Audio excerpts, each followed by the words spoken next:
ថ្មីចូលមកសំលេងកន្ទ្រឹមលាន់ក្រាំង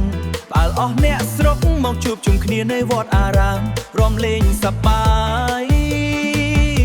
ហាយ៉ាហាយ៉ា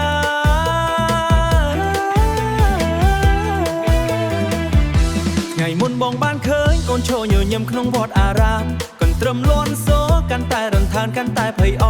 ចិត្តបងចង់សួរឈ្មោះស្រីតែអូនដើរចេញបាត់ទៅក្នុងចំណោមមនុស្សរាប់ពាន់បងរកអូនមិនឃើញឡើយអោម្ចាស់ថ្លៃអើយបាត់រូបអូនសូនឈឹង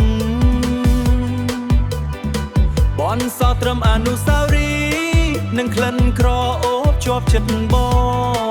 ងអូ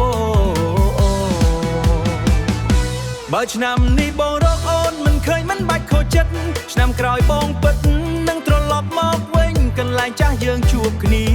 ទីលានវត្តភ្នំសំលេងកន្ទ្រឹមលាន់លឺក្រហឹមពេញពណ៌សូធាបងនឹងឈរចាំទីនេះស្មោះស្ម័គ្រមិនរារែកឡើយសង្ឃឹមថាទេវេលាឆ្នាំថ្មីនឹងជួយនាំផ្លូវឲ្យអូនវិលមករកបងក្នុងថ្ងៃសង្ក្រាន្តឆ្នាំក្រោយ